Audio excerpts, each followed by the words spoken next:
Hello guys, sagutin ko na po yung tanong. Ang tanong po ay tungkol sa kung paano malalaman ang nature ng true religion.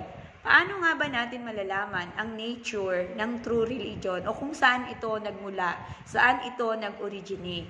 Okay, so bago ko po yun sagutin, ay hayaan nyo pong ipaliwanag ko sa inyo ang ibig sabihin ng religion. Okay? Ang religion po ay derived from a Latin word, religio. Okay? Religio, which means to relegate, to reunite, or to bind. Bakit po yun ang ibig sabihin ng religion? Kung naaalala nyo po, nung nilikha ng Diyos ang unang tao sa mundo, which is si Adan, okay, nilikha niya po ito na perfect. Nag-form siya ng man out of dust at hiningahan niya. So that was perfect. Okay? Kaya lang, nung nagkasala po si Adan, yung relasyon ng tao sa Diyos ay naputol. Okay? So ibig sabihin, ang religion po ay tumutukoy sa relasyon ng tao sa Diyos. So yun po yung pinagmulan ng religion. Sa Old Testament po, ang religion ay it refers to fear of God o fear of the Lord. Pag sinabi pong fear of the Lord, hindi ito yung takot na nasya-shock or ganon. Hindi po. Pag sinabing fear of the Lord, ito yung banal na pagkatakot. Sa Old Testament po yun. Panahon nila Moses. Okay? Pag sinabing fear of the Lord, ang mga mananampalataya noon sa Diyos ay dahil sa kanilang pagkatakot, sila ay sumusunod sa mga utos ng Panginoon. So, by law, okay? Yung pagsunod nila. Sa pamamagitan ng kanilang pagsunod, ipinapakita nila yung kanilang pagkatakot o banal na pagkatakot sa Diyos.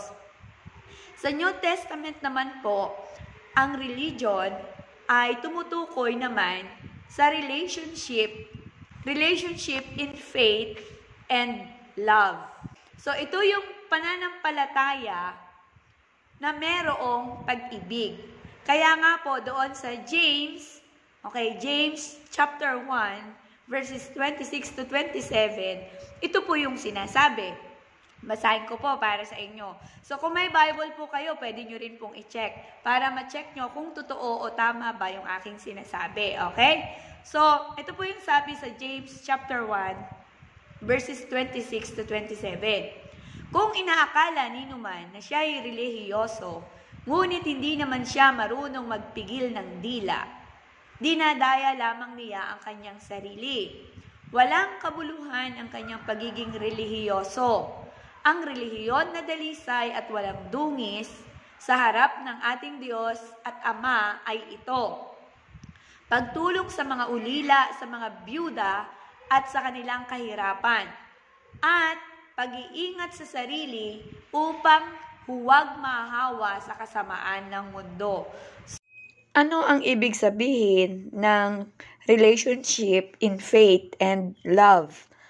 Okay, sa ating binasa sa James chapter 1:27, sinasabi doon ang totoong relihiyon ay ang pagtulong sa mga ulila at sa mga byuda na nangangailangan, at ang pag-iingat sa ating sarili na hindi tayo mahawa sa kasamaan ng mundong ito. Ibig sabihin, ang religion is a response to the gospel rather than to the law and assumes the form of faith and...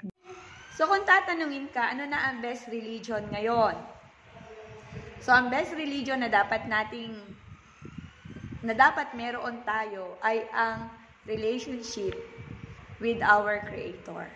Relationship with God. Yun na yung best religion na dapat meron tayo.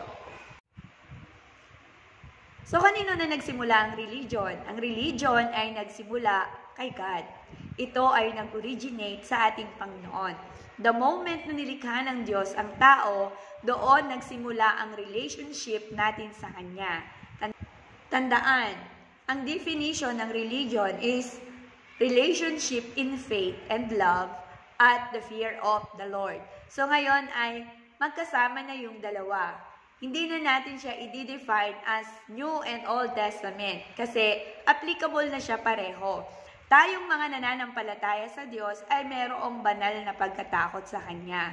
At lagi nating tatandaan na ang religion, ang ibig sabihin is to die again. So the moment na tinanggap natin ang Kanyang anak na si Jesus, ay meron tayong pagkakataon or nagkaroon tayo ng pagkakataon na ma-reunite sa ating Diyos. Kaya naman, religion is reconnection to God since naputol nga ito nung nagkasala ang tao.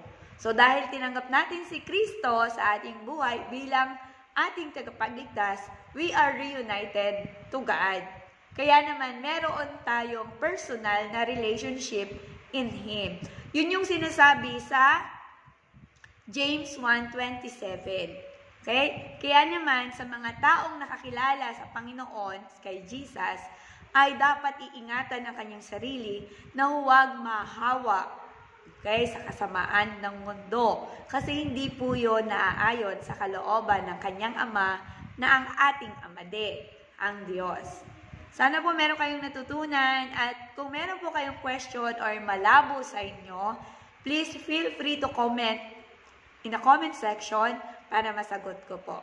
Salamat and hintayin ko po kayo. God bless.